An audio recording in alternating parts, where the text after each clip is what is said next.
Olá, pessoal, boa noite, bem-vindos a mais uma live de quinta-feira.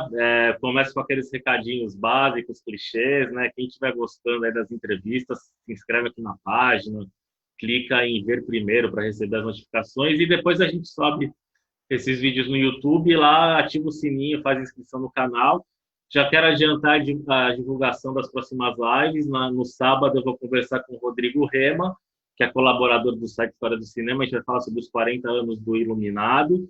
Semana que vem, na quinta-feira, dia 30, eu vou conversar com o Fábio Rodrigo, que é cineasta. A gente vai falar sobre cinema produzido nas periferias. Ele fez um filme chamado Lúcida, que ganhou o prêmio da crítica no Festival de Gramado, um filme feito por celular. Depois ele fez vários outros filmes que têm rodado o mundo aí. Dia 1º eu vou conversar com a professora Laura Logarcio Canepa para falar sobre o horror brasileiro. E na outra semana, aí depois nas próximas lives eu divulgo certinho, a gente vai conversar com o Rodrigo Aragão, cineasta, de cinema de terror e tal, super importante, e com a Beatriz Steigner também, que fez recentemente o Los Silêncios, fez o Bollywood Dream, Sonho Bollywoodiano, que é a primeira coprodução Brasil-Índia, uma diretora também que tem recebido vários prêmios aí pelo Brasil afora.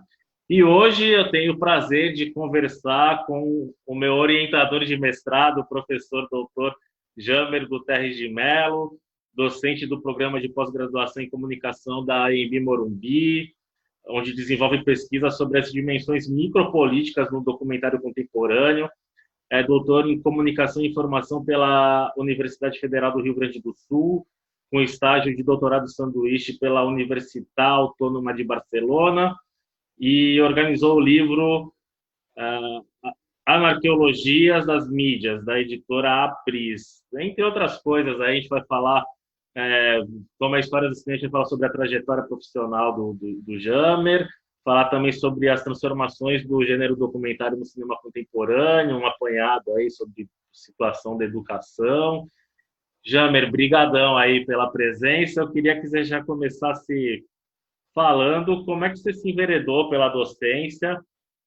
Você estudou química, mas foi parar no audiovisual, na comunicação. Como é que foi toda essa trajetória, antes da gente entrar mais especificamente no tema da live? Boa noite, boa tarde, bom dia, dependendo do momento o pessoal estiver assistindo a gente. Eu queria agradecer o convite, André. E, bom, a minha trajetória ela é um pouco, na verdade, ela é bastante linear, embora seja da química ao cinema, assim, que é uma coisa bastante distante.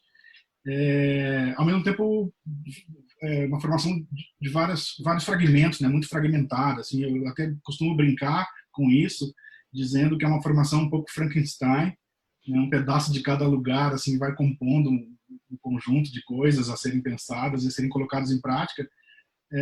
Mas eu fiz licenciatura em química e a minha paixão pela química foi uma coisa bem de adolescente, assim. Quando chegou naquele momento de fazer vestibular, né? Eu sou do Rio Grande do Sul, então eu vivi a minha vida toda numa cidade do interior, até a faculdade, né? Até a graduação no interior, em Santa Maria, que é uma cidade universitária. Então tem muitos estudantes lá, né? Então todos os meus amigos, todo mundo era naquele núcleo universitário, assim. Então a gente tem essa coisa do quem nasce em Santa Maria e vive por lá, tem essa coisa do vestibular muito forte. Principalmente o curso de medicina, que é um curso fundante da universidade, né? A universidade começa pelo curso de medicina, pela faculdade de medicina. E, por outro lado, a cidade é uma cidade militar, é uma base militar no centro do Rio Grande do Sul, porque Santa Maria é bem no meio do estado. Então, também tem todo mundo que tem a sua formação lá desde criança, assim, quando nasce na cidade, um ideário também, um imaginário militar muito forte, né? Porque muita gente vai para Santa Maria ou para estudar na universidade ou para os quartéis. Tem muitos quartéis, tem uma base aérea lá muito forte. Uhum. E aí as duas coisas que eu sabia na minha adolescência, assim, quando estava na escola, que eu não queria fazer e não queria ser militar e médico. Eram as duas coisas, eu fui uma exclusão, assim. Então, médico eu não queria ser, porque todos os médicos que eu conhecia, todos os meus amigos que eram filhos de médico, eram aqueles caras que eram de uma espécie de uma elite, que todo mundo andava junto, tinha a Sociedade de Medicina, que é um clube que existe lá até hoje, que eu não queria compactuar com aquilo, então eu tinha muita clareza quanto a isso. E os militares a mesma coisa, uma coisa mais autoritária. Os pais dos meus amigos que eram militares eram aqueles pais mais durões, assim, eu não queria aquilo, né? Então foram duas exclusões. E aí, fora isso, me sobrou eu pensar assim, o que eu gostava na escola, durante a escola, que eu gostaria de fazer. E a química era uma coisa um tanto poética para mim, para minha observação. Assim, ela é, inclusive, uma ciência bastante poética, a relação das moléculas, dos elementos, como a matéria se configura, né? Pensar as coisas do nosso dia a dia, tudo que a gente que tem em volta da gente é químico. E aí eu fiz o curso de química. Mas depois, durante o curso, eu descobri que os químicos eram quase como militares, por um ponto de vista, e quase médicos por outro. Porque, na verdade, todas as profissões são, né? Uma coisa muito englobada, assim. E eu era um adolescente muito vinculado com cultura pop, com movimento punk, colecionava fanzine, fita cassete, ia show de banda de rock underground. E isso não tinha um vínculo com a química, então as pessoas da química elas não circulavam nisso, né? Então eu vivia em ambientes muito separados, assim. E aí eu comecei a perceber que a minha profissão ela seria algo apartado da minha vida. E eu acho que eu sempre fui um cara muito intenso e as coisas da minha vida de alguma forma precisariam fazer parte da minha formação e da minha vida como um todo, né? E aí esse meu vínculo com as artes, com o cinema, com a música, ele foi muito mais tomando mais conta da minha vida, né? E aí dentro do curso de licenciatura, a minha trajetória toda dentro do curso foi muito menos da química e muito mais em relação à educação. Eu me vinculei muito mais à formação de professores, como se dá a relação professor-aluno, as práticas metodológicas e didáticas, né, do ensino e aprendizagem, né, a relação do educador com o educando, né, a gente fala muito em professor e aluno, mas a ideia de educador, né, que vem lá de Paulo Freire, isso tudo me seduziu bastante. E foi quando eu tive contato com autores da sociologia da educação, da filosofia da educação, da psicologia da educação, que eu vi que o meu mundo não era o mundo das ciências exatas, e era o mundo das ciências humanas, e num vínculo forte com as artes, né? E isso eu descobri já no final da graduação, e aí eu trabalhei um pouco, quando eu me formei, trabalhei pouco tempo dando aula de química mesmo, em escolas de ensino médio, mas fiz um projeto. Você curtiu essa experiência? Eu gostava muito do relação com o aluno, né? Eu gosto muito, a minha paixão pela docência é a relação com o aluno, o processo do aluno, né? Você entender que aquele aluno chega, independente do curso e da disciplina, ele chega de um jeito e vai sair de outro. Então, esse processo, esse crescimento, esse processo, esse embate que o aluno passa dentro de um curso, seja ele qual for, e eu no lugar de professor e perceber isso me fascina muito. Então essa foi a minha passagem pela química. Aí eu fiz um projeto de mestrado na educação, né, que eu estava vindo da licenciatura, e fui para uma linha de pesquisa. Aí fui para Porto Alegre, que tinha uma linha de pesquisa específica em filosofia e educação, e filosofia da diferença, uma filosofia deleuziana, Foucaultiana, que eram os autores que eu estava lendo na época, e fiz um projeto para pesquisar a relação entre ciência e arte na relação professor-aluno, né, na relação educador-educando. Assim. Então, a minha dissertação de mestrado ela foi toda calcada num processo de método de ensino-aprendizagem e de leitura de um texto acadêmico que não fosse pelo princípio mais tradicional da leitura com início, meio e fim. Então, a minha dissertação ela é toda envolvida com imagens, com colagem de figuras, com rabiscos, com coisas cortadas e coladas, um princípio da arte de choque, né? Da imagem e da palavra, que funciona, de um certo ponto de vista, afastado dessa tradição do professor num púlpito, escrevendo num quadro negro, né? Na época um quadro negro, depois aquele quadro branco, e na época ainda com a ideia do projetor, a gente usava retroprojetor, com lâminas, e aí tinha que apagar as luzes, ficava aquela coisa todo mundo sonolento na aula, assistindo enfadonho, né? E aí eu durante o final da graduação, eu tentei vincular essa coisa da minha vida com a cultura pop, com a docência, com a minha lida ali com a licenciatura, né? E apresentei um trabalho na faculdade, numa disciplina, em formato de fanzine.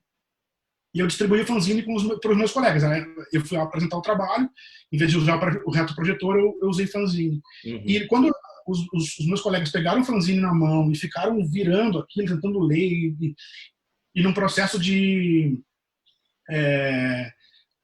curiosidade muito grande com aquilo me convenceu de que, bom, tem alguma coisa aí que funciona na educação. E aí o meu mestrado foi todo em cima disso. qual é o choque que o leitor, o espectador tem com uma certa comparação entre imagem e palavra, entre duas imagens. Daí eu fui parar na montagem do cinema. A montagem do cinema, né, o efeito Kuleshov, a montagem lá de Eisenstein, ela é toda baseada nesse princípio, né?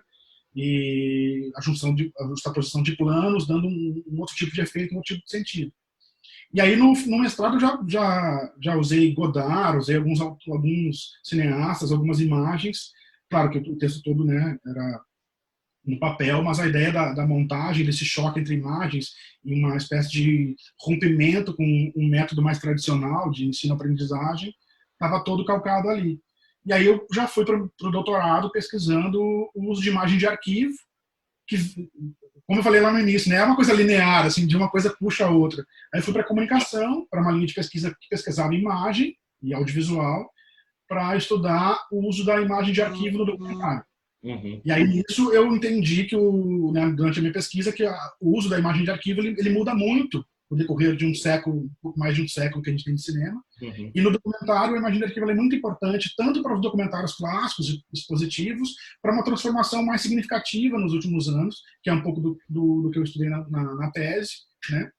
E aí é feito de sentido, e a própria montagem, uma questão mais filosófica da imagem de arquivo, o que é o arquivo, né? O arquivo para além da imagem. Então, eu fiz uma pesquisa a fundo em relação a isso. E aí entrei dentro da área da comunicação, no doutorado, e aí estou na comunicação até hoje, é isso, a minha carreira vai em cima disso. Claro, entendendo os processos e os trâmites do mundo acadêmico, e agora estou num programa de pós-graduação, então tudo isso vem a calhar quase numa linha bastante orgânica de um ponto a outro. Mas se a gente analisar esse Frankenstein que eu chamei, né, é bastante fragmentado, vem da química, da licenciatura, do processo educacional, das metodologias, de um processo artístico que vincula as questões da minha vida junto com as questões mais profissionais, e hoje isso está bem atrelado, né?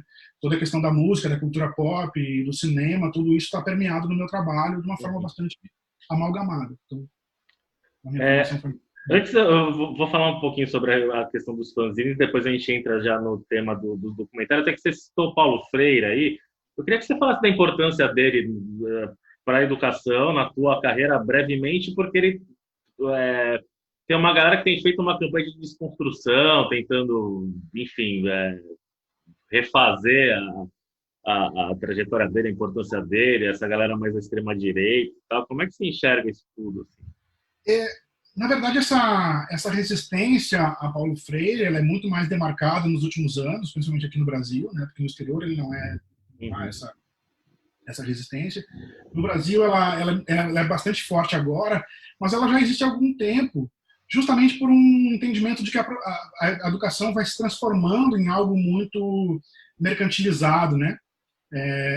Isso é um problema. No Brasil, a gente tem universidades públicas e universidades privadas. As universidades privadas funcionam e servem como um espaço muito importante, inclusive porque o Estado não consegue dar a demanda devida à educação superior.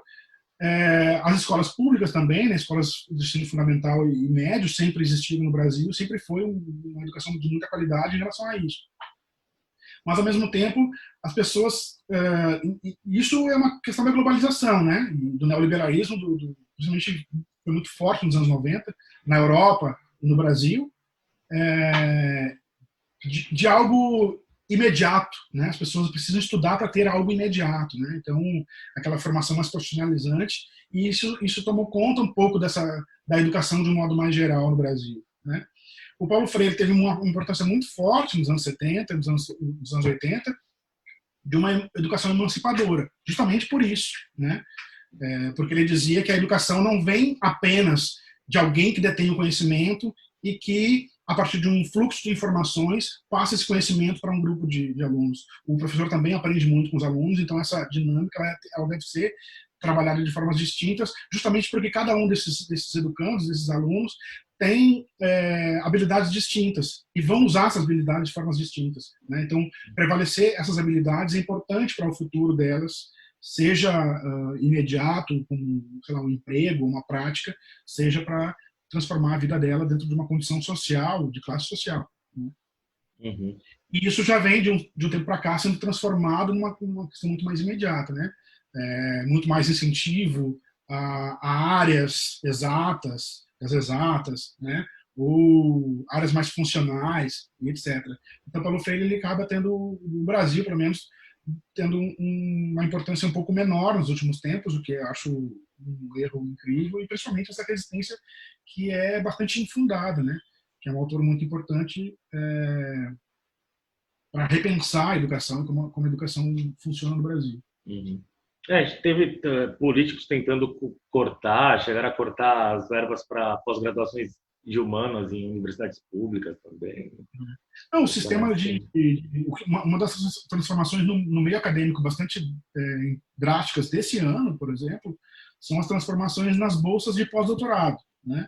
Historicamente, no Brasil, a gente tem as bolsas de pós-doutorado para mais funções, mas duas bem específicas. Assim. A primeira doutores que já fizeram seu doutorado há bastante tempo, que estão numa carreira e precisam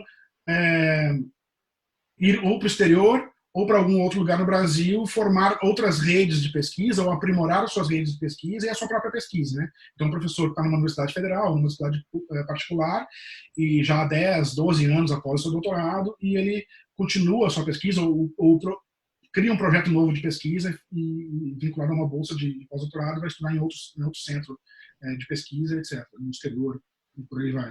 E uma outra modalidade é a bolsa de recém-doutor, que é uma bolsa importante porque muita gente termina o doutorado e não há tantas vagas assim, né? Então até esse recém-doutor arrumar a sua vaga na universidade ou o seu emprego, ele continua a sua pesquisa com uma bolsa de pós-doutorado de recém-doutor e isso vai fazendo com que ele se insira no mercado de trabalho de uma forma mais dinâmica. E recentemente essas bolsas elas foram de alguma forma mescladas, não há mais uma diferença entre uma bolsa e outra, e principalmente a CAPES anunciou recentemente que essas bolsas elas devem ser destinadas a projetos com cunho de objetivo imediato e na indústria ou em pesquisa de ponta, como por exemplo a Amazônia Legal, né, que é vinculado ao ministério, inclusive controlado pelos militares, né? Então, o que eu quero dizer é vincular essas bolsas de pós-doutorado apenas a algo prático que dê um resultado imediato, como projeção de empregos ou geração de patentes, né, de material e etc., é tirar toda uma pesquisa em outras áreas, nas áreas das artes, da cultura, das humanidades, né, que são muito importantes. Então, aí a gente já tem um termômetro do que a educação como a educação vem se transformando nos últimos anos no Brasil, né? As mudanças, e aí mudança de educação mais básica, o ensino fundamental e médio, por exemplo, as mudanças de PCN, né, nos últimos anos, elas são sempre nesse sentido, né, de dar mais carga horária, mais ênfase à matemática, à física, que vai gerar, talvez, matéria para empregos na engenharia, etc., como se isso fosse uma salvação do capitalismo em função dos empregos, etc. Eu acho que não é por aí. A educação tem muito, né, uma questão de reflexão, de pensamento que é tão importante quanto e que não é tão valorizado no Brasil. Tá complicado, né? Talvez mudando o governo, não sei. Eu queria falar um pouquinho, de novo, mais um pouco do teu mestrado, a questão dos fanzines, né? Como é que você vê? Já tem um pouquinho mais de 10 anos aí que você fez essa pesquisa, né? Eu terminei em 2010. 2010, 10 anos. Como é que está esse cenário hoje do fanzine? Migrou muito para o virtual, ainda existe uma cena... Eu sei que Porto Alegre ainda tem uma galera que faz e tal, mas como é que você enxerga? Acho que é um veículo que permitia a divulgação da arte independente, galera que tem banda independente, faz curta-metragem, enfim. Tem um processo, na verdade, um duplo processo aí que acontece, né? Não é tão demarcado assim cronologicamente. Mas ali nos anos 90, no final dos anos 90, com o surgimento ali, a popularização da internet, isso houve uma migração muito forte, né, da virada dos anos 90 para os anos 2000, de fanzines em papel, fanzines xerocados, distribuídos, Uhum. e mimeografados, muitos deles eram, para a internet, né? Então, é o que a gente chamava de e-zine, que eram zines, fanzines Uhum. na internet. E aí, com a proliferação de blogs, etc., naquela época, isso foi muito forte. Mas houve também um movimento contrário. Ali por 2008, 2009, talvez um pouco antes, até mais ou menos 2014, 2015, um movimento de valorização do impresso muito forte, que eu comparava na época a uma valorização do vinil. O vinil também, né, morreu ali nos anos 90, todo mundo começou a trocar todas as suas coleções por CD e comprar muitos CDs, e ali por 2008, 2009, a valorização do vinil começou a voltar, uma força muito grande, inclusive indústrias tinham acabado no Brasil, né? Restava uma única indústria de vinil no Brasil, e hoje a gente tem um comércio, uma distribuição de vinil muito grande, de colecionador, claro, né? Não é Uhum. mais aquele vinil, não precisa mais comprar o vinil para ouvir música, mas voltou o fetiche por um produto físico, né? Que é muito mais interessante que o CD. E aí a gente teve também essa volta do fanzine. E nessa virada ali de 2009 para 2010, aconteceram muitas coisas no Brasil, né? Muitas feiras de fanzine. Aqui em São Paulo teve o Zine Fest, tinha a Fanzinada também, que era um evento itinerante que aconteceu Uhum. até em Porto Alegre no ano. Né? Teve um documentário que um fanzineiro aqui de São Paulo fez, o Márcio Snow, que Uhum. chama Fanzineiros do Século Passado, que foi nessa época, ele fez Uhum. três capítulos do documentário. Né? Eu fiz um blog, o Zinescópio, que eu digitalizava a minha coleção de fanzine. Eu tive uma ideia na época de digitalizar toda a minha coleção de fanzine, que são mais de 2.000 fanzines, e comecei a digitalizar e colocar isso em Tá no PDF. ar ainda? Tá parado desde 2013. Ah, mas E para quem quiser pesquisar é legal, né? A gente vai pôr aqui no. o blog está no ar, é Uhum. Zinescópio. Tá. E aí isso deu uma movimentada muito grande, assim, foi bem interessante. E aí eu estava na época do mestrado e eu já estava trabalhando com essa coisa da colagem, do rabisco, etc. E essa estética do fanzine ela foi utilizada na minha dissertação de forma metodológica, né? Eu me inspirei muito nessa coisa dos fanzines. Né? Uhum. E aí hoje o fanzine ele é mais um artefato de arte do que exatamente de informação, né? Porque a informação a gente consegue distribuir a informação de forma muito Uhum. mais rápida, muito mais ampla, com um alcance muito maior via internet do que distribuindo mão a mão. Uhum. Ao mesmo tempo, quando a gente tem um fanzine ou uma revista, ou etc., bastante, muito bem trabalhado, a gente tem um produto com acabamento muito melhor do que aquele da tela do computador. Uhum. Então, hoje em dia existem algumas feiras, né, aqui em São Paulo e em outras cidades, que são feiras de algumas editoras especializadas nessas publicações. Né? Uhum. Tem a Banca Curva aqui em São Paulo, no Santa Cecília, que vende esse tipo de produção, né? Muitos artistas que estão produzindo e distribuindo a sua arte nesses impressos. Uhum. Então, ela ainda há uma sobrevivência do fanzine, mas não mais com aquele intuito, né, de distribuir uma demo de uma banda, de fazer resenha de discos de bandas independentes, ou fanzines de segmentos mais específicos, né, como questões políticas, anarquismo, ou quadrinhos, por exemplo. Né. Uhum. Então, a internet ela toma conta desse quesito da informação, de distribuição muito maior. Legal. Eu queria que você falasse também da tua experiência no Cine Esquema Novo. Aí você foi jurado, como é que foi? E você será jurado do Santos Film Fest também. Fui no Cine Esquema Novo em duas edições. A Uhum. primeira delas foi no intervalo entre o mestrado e o doutorado, porque eu terminei o doutorado, terminei o mestrado e fiquei acho que um ano para entrar no doutorado. E foi exatamente nesse intervalo aí que eu estava com uma vontade muito forte de pesquisar cinema. E Uhum. aí toda a minha vida estava voltada para o cinema. Né? E aí o festival teve uma importância muito grande, inclusive, para essa passagem do mestrado para o doutorado, porque ainda no mestrado a minha ideia de cinema era uma ideia muito de cinéfilo, né, de Uhum. gostar de algumas coisas. Eu era um grande fã de cinema marginal aqui no Brasil, então era aquela coisa, né, Sganzerla, Bressani e tal, muito forte ali.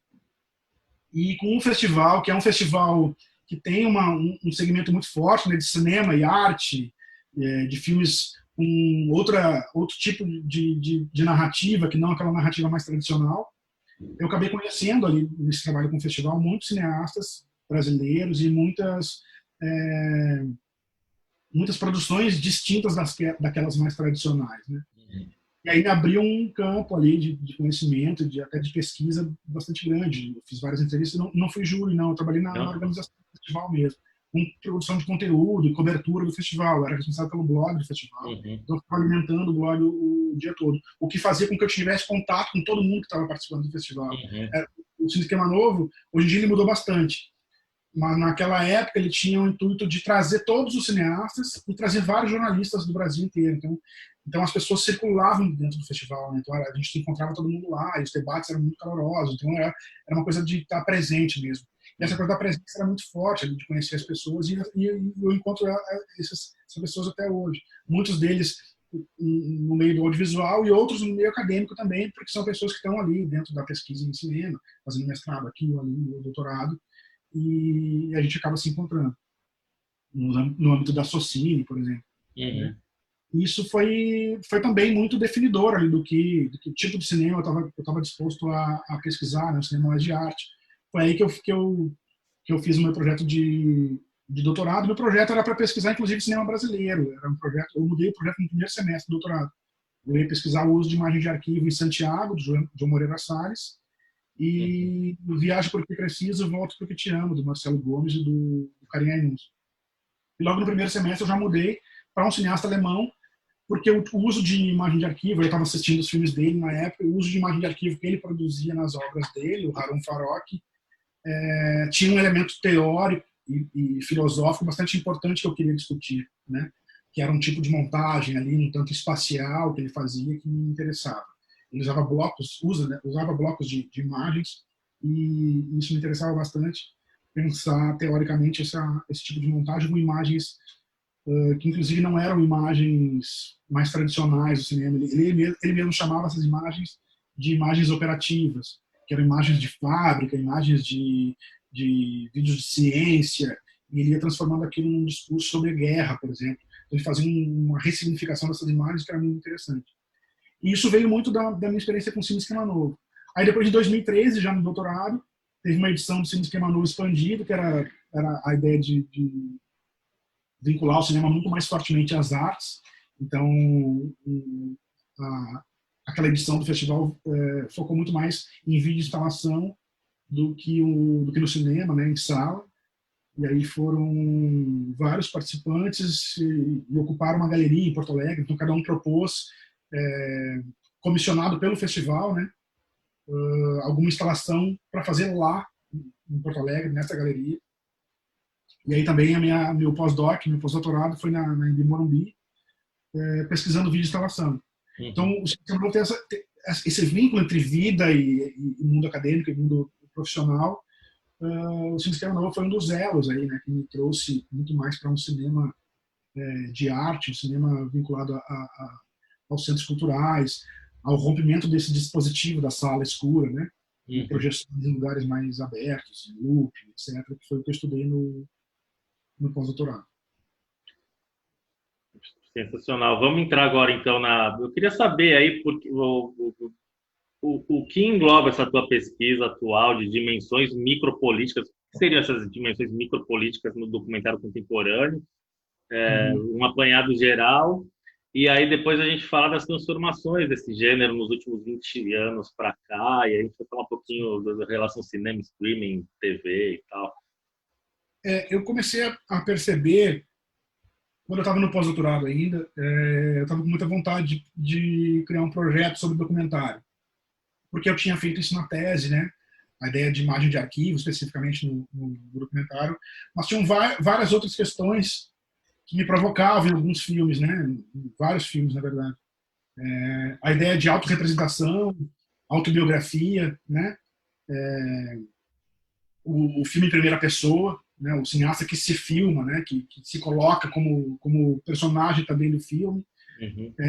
O ensaio fílmico, né, uma ideia de fazer um filme que não seja uma narrativa mais tradicional, mas uma narrativa que pensa as imagens com as próprias imagens, né? Uma coisa que alguns cineastas fazem, inclusive aqui no Brasil. E o Farok é um cineasta, o Harun Farok que eu pesquisei na tese, é um cineasta que produz ensaios, né? Então eu estava com vontade de pesquisar coisas nesse âmbito. E aí eu comecei a perceber que estava acontecendo no documentário uma série de transformações nos últimos anos, e que o documentário brasileiro, em específico, e aí vinculado a uma questão mais discursiva, do que os documentários estavam discutindo, algumas questões bastante pertinentes do mundo político e micropolítico brasileiro, né? Eu poderia citar aqui alguns exemplos, como cinema LGBT, cinema indígena, né?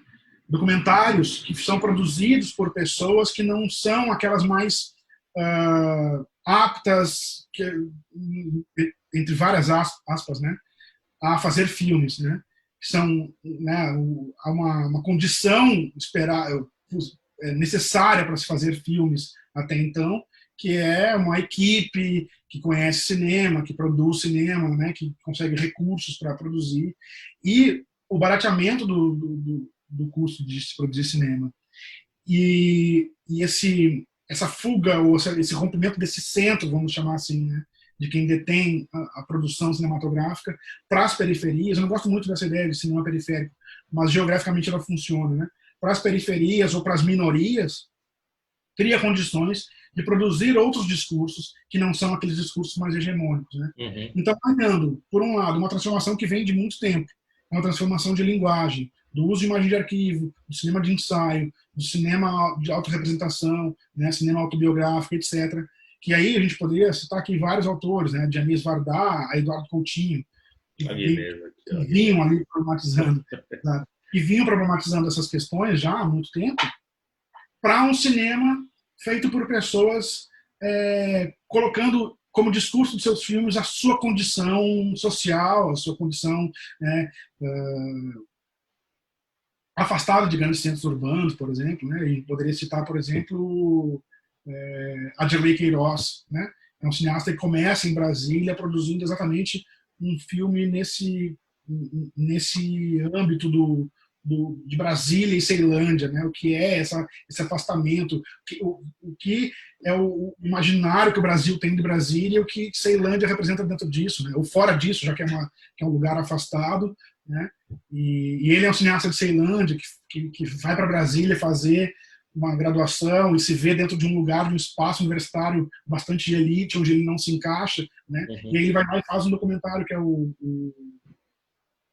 Rap e o Canto de Ceilândia, né? Que é um documentário TCC que ele faz, e que explora exatamente isso, assim, aquela condição periférica, geográfica, afastada no centro urbano, né?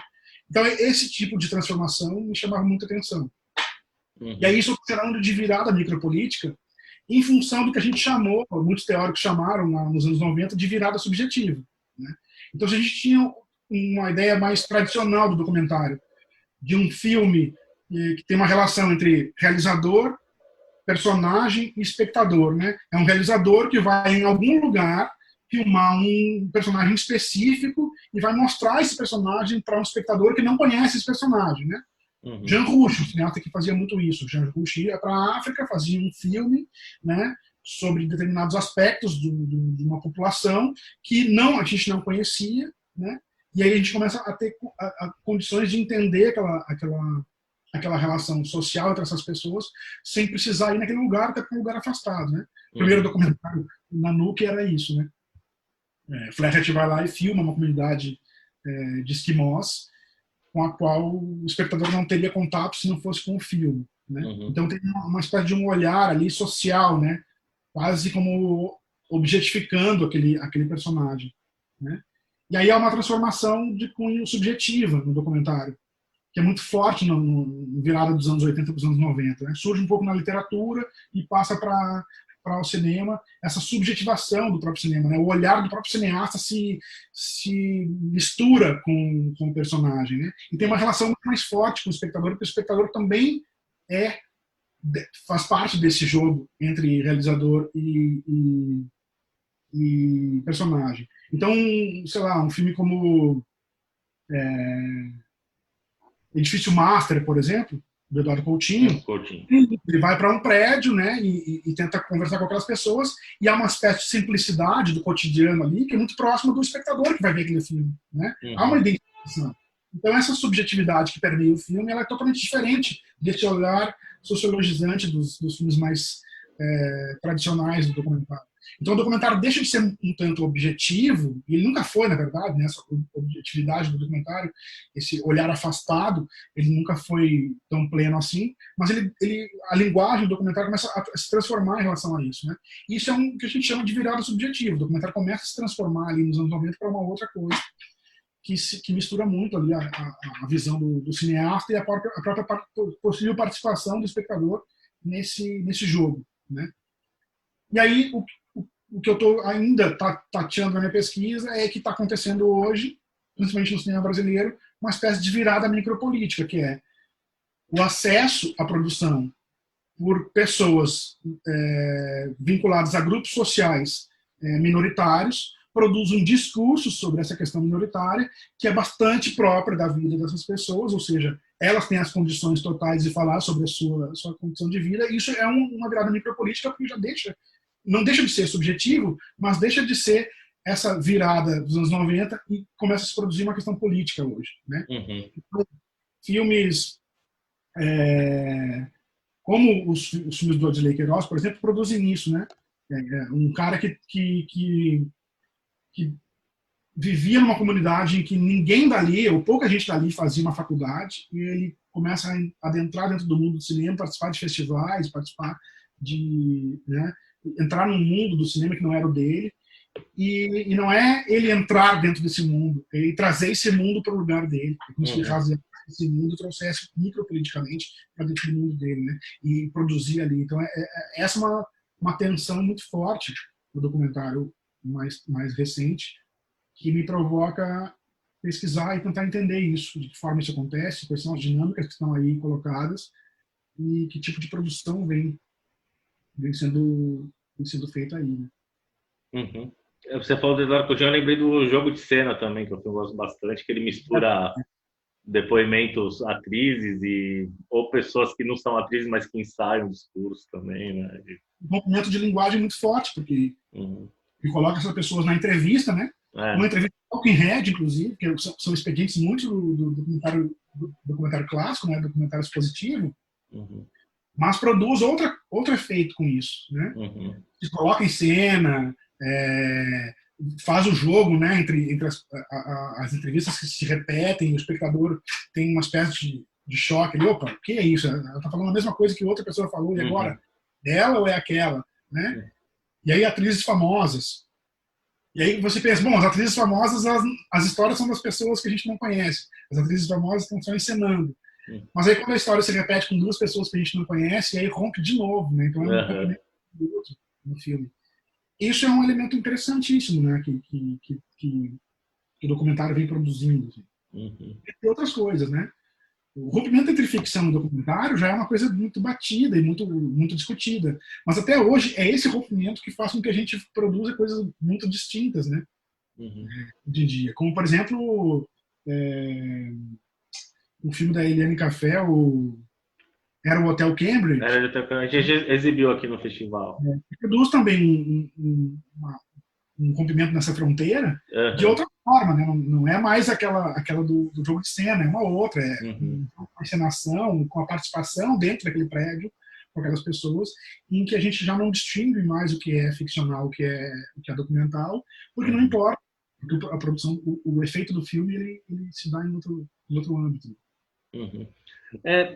Esses filmes produzidos pela galera, enfim, indígenas, pessoal que mora na favela e tal, eles conseguem colocar esses filmes na praça como? É só nos festivais? Porque mesmo o circuitão comercial, você lista poucos documentários mais... documentário clássico, que Uma Verdade Inconveniente, aquele do Algora, aqui no Brasil, Ônibus 174, do Padilha, ou os documentários de músicas da Cássia Eller, dos filmes dos Rolling Stones e tal. Como é que é? E aí, onde entra nisso a internet e o streaming? Assim? Mas, ao mesmo tempo, como é que essa galera consegue ter o retorno para trabalhar disso, viver disso, né? Não produzir só a sua arte e ter que ter um outro trabalho para pagar as contas e tal. Como é que... Isso ainda é bastante recente, né? Uma descentralização não só da produção cinematográfica no Brasil, mas da própria universidade, né? Os cursos de cinema que surgem no Brasil, que surgiram recentemente, os cursos de cinema de graduação no Brasil são recentes. Cursos de pós-graduação mais recentes ainda, né?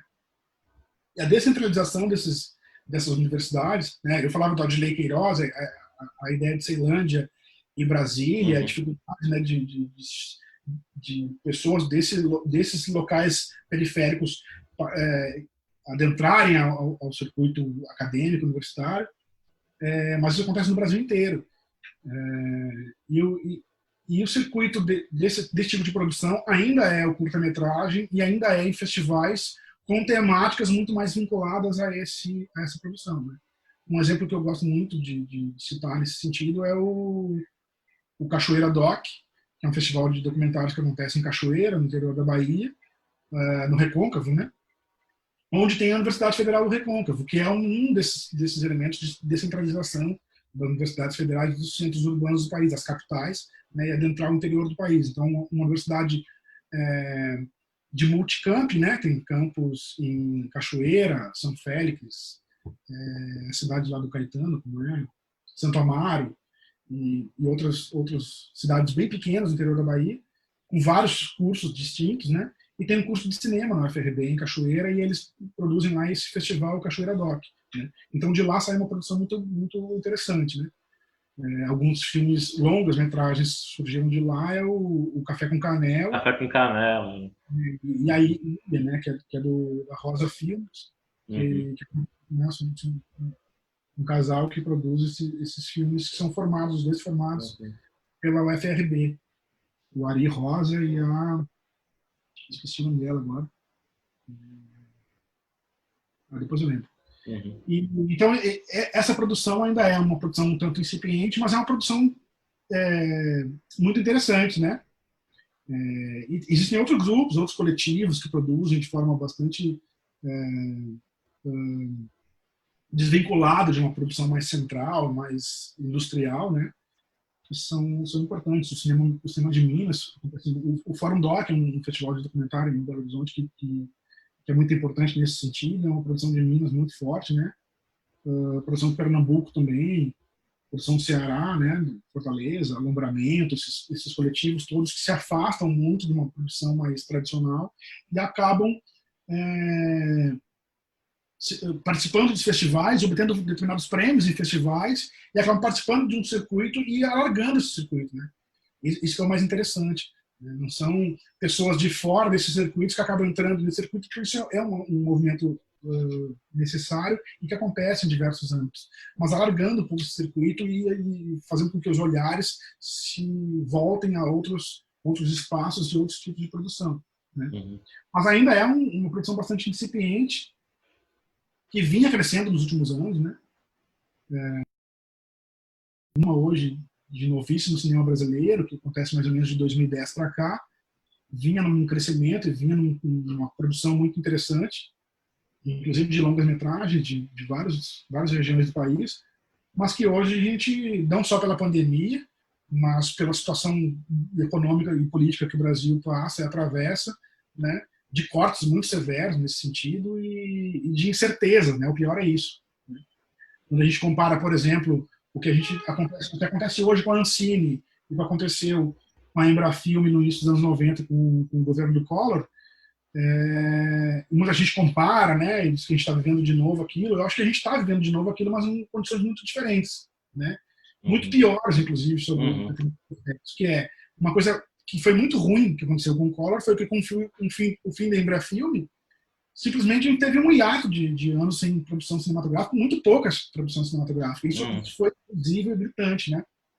E aí hoje o que acontece é que determinado tipo de produção é muito prejudicado com isso, porque precisa dos editais do Estado, né?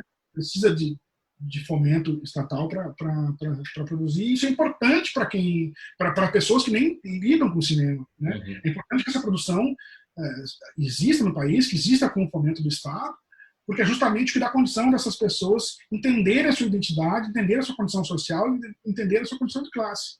Só que os interesses é que isso não aconteça exatamente. Então, a produção que mais sofre é essa. Uhum. Né?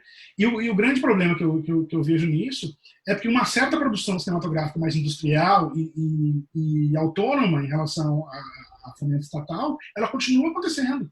Né? Globo Filmes e outras produtoras grandes, O2, etc., elas continuam produzindo seus filmes. Então, é muito pior, porque aí quem concorda com esse tipo de corte pode apontar o dedo e dizer assim, o cinema não parou, o cinema continuou, então não precisa mesmo para isso. Só que é exatamente o contrário. Né? Há um tipo de produção que é totalmente cancelada em relação a isso. E o problema da incerteza, a gente não sabe o que vai acontecer. As pessoas ainda estão produzindo, né? Claro, na pandemia isso dá uma diminuída, mas as pessoas ainda estão produzindo porque as pessoas têm o ímpeto de fazer aquilo com a condição que elas possuem, né? Então, estudantes universitários, recém-formados, pessoas estão aí produzindo seus filmes, curtas, longas-metragens, estão participando dos festivais. Os próprios festivais acolhem muito isso, né? Uhum. Dentro de cada uma das temáticas de cada um dos festivais. Uhum. Mas eu creio que isso seja ainda insuficiente para uma permanência mais duradoura. É preciso que o Estado fomente esse tipo de produção, né? E que projete condições dessa produção ter uma autossuficiência no futuro. Uhum. As pessoas possam viver disso, por exemplo, que é um pouco da sua pergunta. Então, a resposta é essa, um grande conjunto de incertezas muito preocupantes e, no entanto, uma grande produção interessantíssima acontecendo, né? Tanto na ficção quanto no documentário. Uhum. E não está esperando que isso permaneça.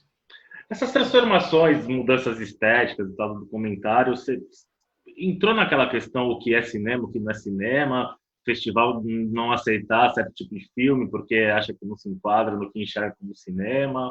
E aí eu queria que você falasse dos festivais mais tradicionais, que nem, não sei, Gramado, Mostra Internacional de São Paulo, Festival do Rio, Cine PE, eles recebem os filmes, como é que você vê? Existe essa coisa do filme mais bem acabado, né? De um filme com... Isso é uma visão bastante tradicional, assim, de um filme com elementos estéticos e formais mais conhecidos ou mais trabalhados. E não é uma Isso visão elitista isso também? é uma visão elitista, bastante elitista, mas é uma visão, claro, autoprotetora, inclusive, de uma certa produção e daquilo que se costuma apresentar em festivais, né? Muitos festivais rompem bastante com isso em determinadas épocas, né? O Festival Cine Esquema Novo é um festival pequeno, inclusive, em Porto Alegre, mas que rompeu muito com isso, né?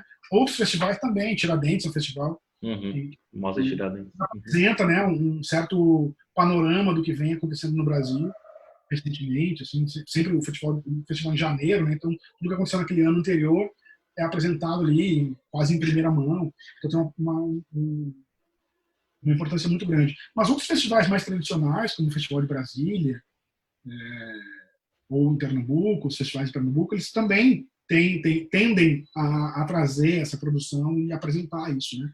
Como uma espécie de novidade e tal. O Volta ao Odilei Queiroz, que foi premiado em vários desses festivais, né? Inclusive no Festival de Brasília. E outros filmes, né? Acho que o Céu Sobre os Ombros teve uma premiação, se não me engano, no Festival de Brasília, acho que sim. Que também foi meio inusitado ali em 2010, né? Que é uma espécie de um marco desse início do que a gente chama de cinema brasileiro. Então é claro que sim, há uma abertura para isso, justamente porque esses festivais também têm uma tendência de entender o que está acontecendo.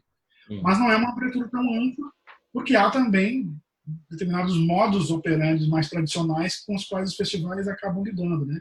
Um dos exemplos é um que eu exibi, inclusive, na minha fala no Santos Film Fest no ano passado, que foi Na Missão com o Cadu, né?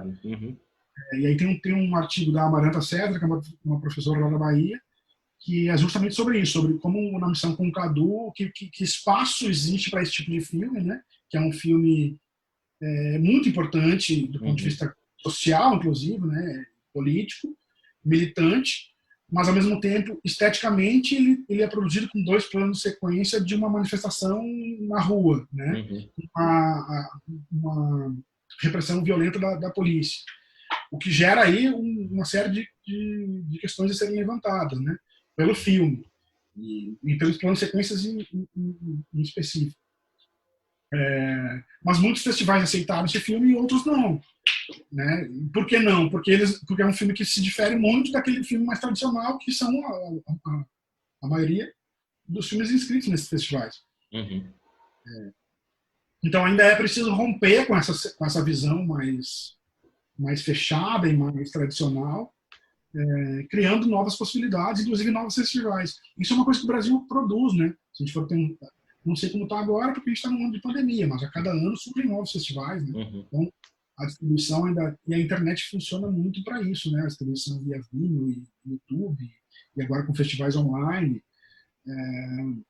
Eu acredito que tenha uma movimentação interessante no Brasil e que isso possa se ampliar cada vez mais. O caminho do documentário é o streaming, você acha? Vai ser um caminho natural? Menos na sala de projeção, mais no streaming? Ou... Esse é um grande perigo, né, no final das contas. Porque quando a gente fala em cinema, de um âmbito geral, não só documentário, mas cinema de um âmbito geral, a gente pensa num número de filmes, uma quantidade de filmes, tipos de filmes, e o streaming ele engloba uma parcela, né, uma parcela até pequena. São filmes mais comerciais e tal, e até filmes não tão comerciais assim, como, por exemplo, se a gente for ver o catálogo da Netflix, de cinema nacional, tem alguns filmes ali, temporada, por exemplo, que não são filmes tão comerciais no sentido do streaming, de estarem ali como uma vitrine, né? Ao mesmo tempo, eles estar lá é algo interessante, porque há uma demanda e uma procura por esse tipo de filme. Mas, fora isso, tem muitos outros filmes que a gente não encontra no streaming, né? E o streaming, se a gente for pensar até nos downloads, na pirataria do cinema, que sempre foi muito questionada, os streams vão soterrando, inclusive, isso, né? Hoje em dia é mais difícil você encontrar um filme porque ele não está no streaming e porque as pessoas não semeiam lá o torrent do filme e fica até mais difícil de encontrar e baixar o filme. Às vezes a gente deixa um filme no torrent durante 2 semanas e ele fica zero porque não tem ninguém compartilhando aquele filme. E tem que dar um acaso de ter uma pessoa que tem um filme que está semeando que fica online naquele momento.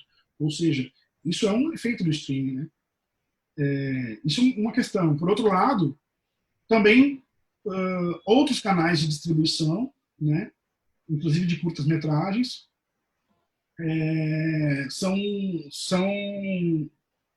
têm surgido, né, na internet e tem uma distribuição que pode ser que no futuro produza uma distribuição dessa demanda, desses filmes, desses curtas, dessa produção mais local, mais específica, de uma forma interessante. A pandemia, por incrível que pareça, ela forçou que muitas dessas produções acabassem sendo distribuídas de outras formas, né? Então, esses canais de distribuição no streaming ou formas de criar períodos em que o filme está online, né? Tem a Videocamp, que é uma plataforma bem interessante, né? A Videocamp começou um pouco antes, né? Tem uns 3 ou 4 anos já, fortaleceu muito nesse sentido. Tem uma plataforma de curtas, que agora eu esqueci o nome. Eu tenho essa coisa da minha memória, ela me trai quando eu mais preciso. Eu sei qual é. Acho que o Cineplay tem colocado, disponibilizado curtas. Cineplay tem, né? Evidentemente, é maior. Mas tem uma necessidade de escoar essa produção, né? Para além dos festivais. Isso eu acho que o streaming tem uma importância grande. Em outro sentido, aí mais comercial ainda, eu acho que é um âmbito ainda da minha pesquisa, que eu estou desenvolvendo, é uma novidade que me interessou bastante, as séries documentais produzidas pelo streaming, né? Aí pelas grandes corporações como Netflix, Amazon Prime, HBO, etc., que aí tem uma questão de linguagem que me interessa, né? Como as pessoas, e aí o público é um público muito grande para isso, né? Como as pessoas têm lidado com séries documentais e séries ficcionais, porque é um grande atrativo, as pessoas ficam lá maratonando séries, né? E se você for ver um catálogo do Netflix, só esse ano eu acho que estrearam mais de 40 séries documentais, sabe? É uma coisa muito grande, assim, muita série documental, de temas os mais variados. e muitos episódios, né? Uhum. Então, eu acho que aí tem um filão de mercado que é interessante. Eu E assisti a, uma ontem de madrugada, Nova York contra a máfia, contando a história do combate nos anos 70 lá. Meio então, Poderoso Chefão, mas é documentário. legal que não é um documentário de 2 ou 3 horas, né? São 4 episódios que fazem uma maratona a série mesmo. Uhum.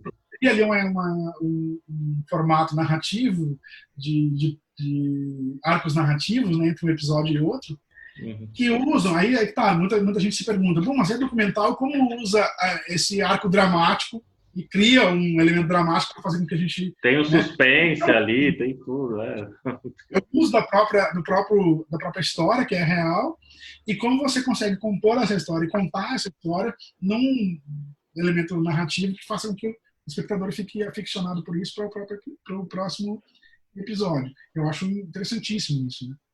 Uhum. Tem outra que eu vi também, a gente está assistindo antes de ontem, que é sobre as drogas. Uma ex-agente da CIA, que é a favor da liberação total assim, das Sim, drogas, ela vai para no meio da Colômbia conversar com os traficantes, vai para a África, vai para tudo quanto é lugar. Assim, é bem. Eu fico pensando como eles conseguiram ter acesso também a esses lugares. Né? tem uma série que chama Wormwood, tá no Netflix, que é uma série feita pelo Errol Morris, que é um documentarista muito importante, assim. Uhum, Fez a Tênue Linha da Morte, que é um documentário premiadíssimo, com encenação, inclusive. uhum, O artifício dessa série é interessante, porque ele mescla depoimentos e contando a história real, né, de um ex-agente da CIA que se suicidou, um experimento com drogas que a CIA fazia com ele sem ele se dar conta, e sem ele saber, né? E aí a família dele vai atrás disso quando ele se mata, por que ele se matou e tenta reaver com o Estado, né, uma justiça em relação a isso. uhum, E aí ele monta a série com esses depoimentos, mas também faz uma reconstituição, né, ficcional, então, com atores, etc. uhum. E o casamento que ele produz entre isso é muito interessante. Então, ele produz a série, é uma série como se fosse uma série ficcional, só com os elementos documentais a todo tempo. Né? Uhum.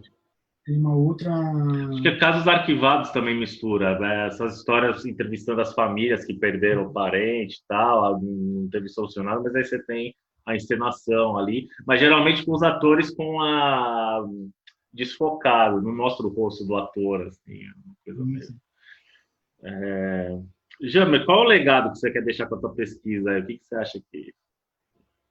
Cara, eu não sei se Ou não tem essa ambição, assim, um legado, assim, não é exatamente uma coisa que eu pense sobre a minha pesquisa. Eu gosto muito da produção mesmo, sabe? Hoje, na minha pesquisa, por incrível que pareça, eu gosto muito disso, inclusive, é que eu tenho os meus orientandos de mestrado e de doutorado, nenhum está pesquisando documentário. Então, nenhum está vinculado à minha pesquisa. No entanto, todos os meus orientantes de iniciação científica estão pesquisando documentário, e todos ah, dentro. Né? Então, isso é bem interessante. Então, eu tenho ali um aluno que está pesquisando essas séries documentais, tem outro uhum, aluno que está pesquisando a obra de um cineasta norte-americano chamado Ross McElvey, que é um professor de cinema nos Estados Unidos e está produzindo até hoje, e fez uma série de filmes sobre ele mesmo. Né? Então, é uma obra autobiográfica, assim, quase como o Jonas Mekas, mas muito mais tensionando muito mais a sua própria vida, a sua esposa, seu filho, etc., de forma muito forte. E outra aluna de iniciação científica que está pesquisando a transformação da entrevista nessas últimas décadas do documentário. Porque essa ideia da entrevista ela sempre foi uma coisa muito forte. Né? O documentário clássico é muito calcado na entrevista, uhum, a narração, a voz de Deus, etc. E aí, muito da transformação do documentário dos anos 90, essa subjetivação, essa transformação subjetiva do documentário, foi a eliminação da entrevista. A entrevista como algo enfadonho, algo chato, algo Discovery Channel, né? E aí a produção de filmes documentais com outros elementos que não é a entrevista. Mas a renovação da entrevista é muito importante, né? O próprio Coutinho é um cineasta que faz muito isso, o uso da entrevista de forma totalmente renovada e bastante distinta daquela mais tradicional, né? o filme do Carlos Nader, lá, o Eduardo Coutinho, 7 de outubro, é todo focado nisso. É uma grande entrevista com o Coutinho, né? Inacabada, obviamente, porque o Coutinho morre enquanto ele estava fazendo as entrevistas, mas é uma grande entrevista do Carlos Nader com o Eduardo Coutinho com um assunto, o assunto é esse, né? Como é entrevistar alguém, o que é tentar arrancar de alguém algo que seja, de alguma forma, algum tipo de emoção, assim, que é o intuito maior do Coutinho. O Coutinho é o grande documentarista brasileiro? Acho que Né? Uma pena que ele tenha tido esse fim trágico, né, na vida dele, mas por ele estar produzindo até hoje. Mas é o grande documentarista brasileiro, um dos, né? Mas voltando à questão, o legado é mais o processo mesmo, né? Como eu estava falando, essa coisa de ser professor, de pensar no processo do aluno. O processo de pesquisa me seduz mais do que o resultado da pesquisa, né? O resultado da pesquisa acadêmica vai ser a produção de artigos, talvez um livro, etc., né? Mas pensar essas transformações e até me contradizer naquilo que eu tinha imaginado antes, né? Vamos dizer, não há uma virada micropolítica, há uma virada, há um uso de estratégias distintas, mas são estratégias formais que produzem outros discursos, ok? Né? Então, a pesquisa também tá apta a isso, a encontrar barreiras e a encontrar resultados que contradizem aquela nossa premissa, né? No entanto, eu acho que essa premissa é bastante válida, inclusive para produzir pensamento sobre o que está sendo produzido agora. Essa é uma relação muito forte, essa pesquisa com questões bastante contemporâneas do documentário, né? E aí tem elementos espinhosos, como o documentário indígena, né? Documentário LGBT, questões bastante calcadas no que em elementos políticos muito fortes, né? O que está acontecendo hoje, né? Principalmente a ideia de um grande preconceito contra as minorias, né, no caso dos filmes LGBT, né, inclusive de cortes de investimento de do Estado para esse tipo de filme. Tem aquela cena bizonha do Bolsonaro jogando os projetos pro alto na live, lá, ridículo, das séries de temática LGBTQI. Né? E no caso do documentário indígena, com um ataque genocida aos indígenas todo e muito mais ferrenho nos últimos meses, nos últimos anos, com o desmatamento da Amazônia que a gente está vendo acontecer sob o nosso nariz. Né? A gente está tentando marcar uma live para entrevistar algum diretor ou diretora que seja de alguma tribo, de alguma comunidade indígena. E eu vou colocar aqui, pessoal, 3 entrevistas. O Lúcio Steffen, que produz documentários de temática LGBTQI+, que a gente já fez aqui, fez o Pauliceia Desvairada, enfim. E 2 diretoras, Andrea Pasquini e a Angela Zoé também, cujas carreiras são todas calcadas em documentários também, está aqui embaixo, tá? Para quem quiser depois assistir. Vamos para o nosso ping-pong aí, tá preparado? A gente já está por conta do tempo aí. Vamos lá. Tipo Marília Gabriela, tá? Eu falo uma palavra, faço uma pergunta, você de forma sucinta, a não sei que seja uma pergunta que necessite mesmo de mais. Eu queria saber um filme que te marcou. F for Fake, do Orson Welles. Um diretor ou uma diretora? A Inês Vardá. Inês Vardá. Dos documentários também. Um ou uma documentarista, cineasta focada só em fazer focada? É difícil, né? Porque são tantos, tanto do exterior quanto do Brasil. A gente acabou de falar sobre um grande documentarista no Brasil, que é Eduardo Coutinho. Mas eu citaria um documentarista brasileiro, vivo e produzindo bastante, que é filmes muito importantes, é o Carlos Nader.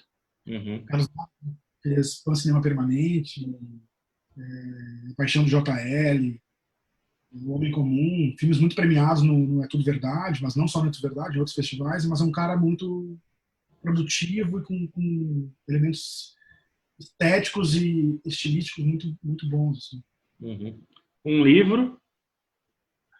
Cara, eu até separei um livro aqui que eu acho muito interessante, recente, que eu li, que é do Canclini, Nestor Garcia Canclini, um pensador argentino, que chama O Mundo Inteiro como Lugar Estranho. Uma capa bem bonita, assim, que é Chega um pouquinho para a esquerda, para a sua esquerda, só para a gente ver melhor. Tá. Tava uma luz legal. O Mundo Inteiro como Lugar Estranho, do Canclini, que é uma série de entrevistas e conferências dele. Ele é um teórico, sociólogo, mas esse texto é um texto bem didático, assim, eu acho bem interessante. Ele vai falando sobre as relações da comunicação entre as pessoas e essa proliferação de mídias e novas tecnologias e como isso provoca distanciamentos e transformações na nossa convivência social. Eu acho bem importante. Se a gente achar tempo, a gente põe o link aqui da Amazon, sei lá onde tinha o livro aí. Um escritor ou uma escritora? Gonçalo Tavares, português, um cara que faz umas experimentações com a linguagem bem interessante. Uhum. Você gosta bastante de música também? Um disco? Transa, do Caetano Veloso, disco que ele fez no exílio. Um artista da música? PJ Harvey, cantor inglês. E um artista da música brasileira? Ava Rocha. Ser professor no Brasil é? Cara, é um trabalho árduo, difícil, e que nunca acaba, né? Incansável, assim, interminável.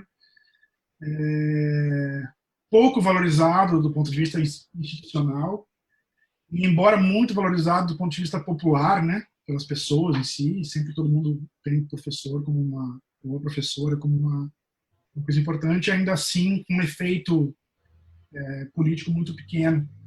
Uhum. Né? Mas, ao mesmo tempo, algo muito generoso, né? A busca pelo conhecimento e a produção de pensamento e a transformação social na relação entre professor e aluno, ou educador e educando, que eu acho uma coisa muito bonita, assim. É muito mais que um trabalho, né? É um modo de vida, eu acho. Uhum.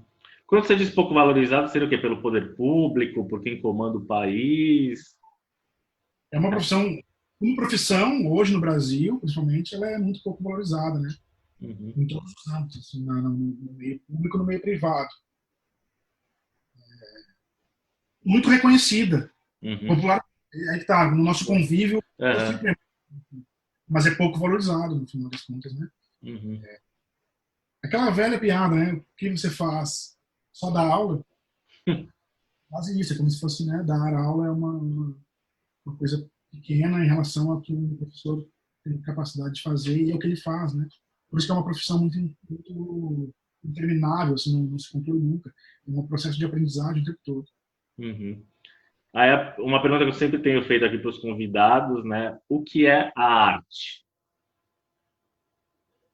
Bom, essa é uma pergunta difícil. Mas a arte, para mim, é um processo de produção, uma questão técnica e prática, né, no final das contas, mas um processo de produção de percepção com coisas muito abstratas e muito irreais para dar conta do real de uma forma que o próprio real não dá conta, né?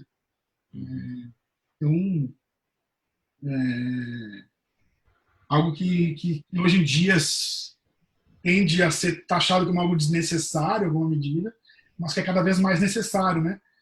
Porque se não fosse com a arte, viver nesse mundo real talvez fosse uma coisa totalmente insuportável, né? Acho que um Uhum. pouco da pandemia mostra isso, né?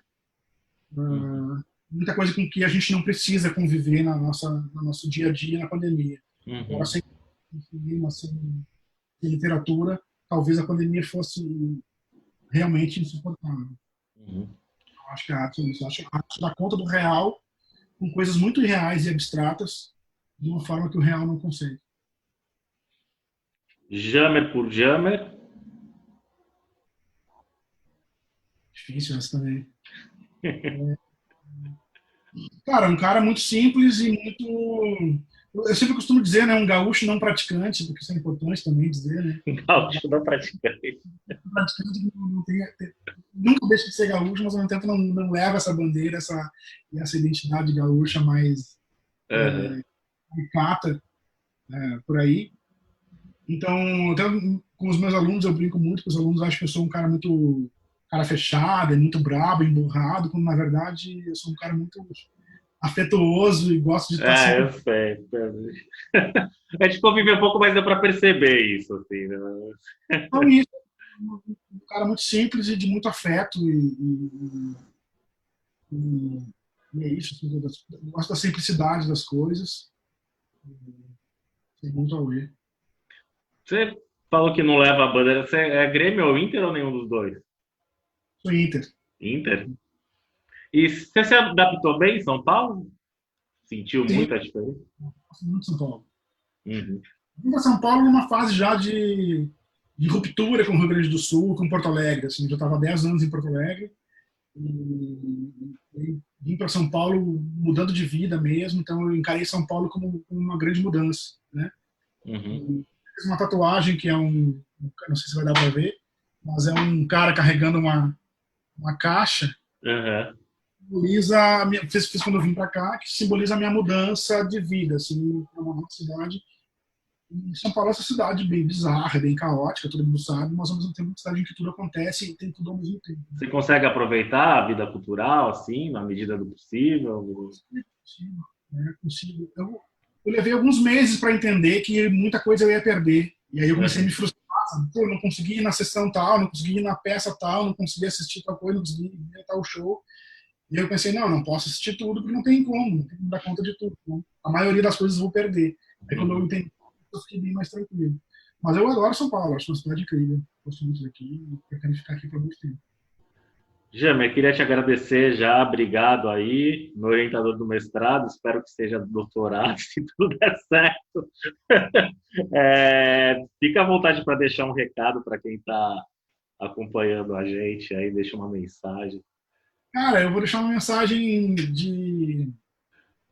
sobre o documentário, né, cara? Que uma coisa que eu sempre falo para os alunos, assim, no início, eu dou uma disciplina de documentário na graduação, e não só isso, mas na pós também, dou um seminário de documentário na pós, ou com outras pessoas com meu convívio, que sabem que eu pesquiso documentário, que tenho muito documentário em casa, e fico falando muito sobre documentário, que, que é uma espécie de desconstrução do que é o documentário, né? De um ponto de vista do senso comum, o documentário é aquele programa de TV do Discovery Channel, do History Channel, né? Uhum, Algo educativo, algo sociológico, algo de conhecimento, né? Específico sobre o acontecimento factual. E aí muita gente acha que é algo enfadonho. Só que o documentário é muito mais que isso. O documentário tem algo bastante sedutor, assim, o documentário no modo geral. E eu tento, na minha disciplina de documentário na graduação, eu falo isso no primeiro dia de aula e indo até o último dia de aula, tentando desconstruir essa ideia o tempo todo do senso comum do que é o documentário. uhum, A cada medida eu consigo. Chego no final do semestre, os alunos vêm me agradecer, dizendo que, professor, eu nem dava muita bola para documentário, agora eu quero fazer documentário. Eu nem prestava muita atenção, de lá para cá eu assisti um monte de documentário, muito documentário incrível, então tem coisas muito interessantes no documentário, né? Isso se reflete em algumas coisas, como por exemplo essa da série que a gente comentou, essa quantidade grande de séries em streaming, né, em várias plataformas, para além do Netflix. A valorização do documentário no cinema, né, inclusive aqui no Brasil. Muitos documentários têm circuito, né, passam pelo circuito de cinema, nas salas de cinema comerciais no Brasil. Né, o Cinema Itaú, aqui em São Paulo, por exemplo, tem uma sala específica que é basicamente só documentário. uhum. A categoria do Oscar, né, eu nem sou muito assim, adepto ao Oscar, não são esses os filmes aos quais eu me vinculo, mas a categoria do Oscar teve uma valorização nos últimos 10 anos muito incrível. Assim, Democracia em Vertigem quase chegou lá, né? né? E É. todos os produtores dessa categoria acabam passando no circuito comercial no Brasil. Né? Então, Uhum, alguns exemplos de uma popularização do documentário pela sua popularidade, né? E numa fuga dessa coisa mais senso comum de que o documentário é algo enfadonho, algo chato. A maioria dos documentários brasileiros recentes tem elementos de estilo, de estética que são muito sedutores, assim, são filmes até mais interessantes do que muitos filmes de ficção. uhum. É isso, da defesa do documentário. Comentário, isso aí. Cara, obrigado. Sucesso sempre aí. Pessoal, a gente está encerrando aqui. Esse foi o Jamer Guterres de Mello. Só reforçando o convite, então, sábado às 6 da tarde, com o Rodrigo Rema, falar dos 40 anos do Iluminado.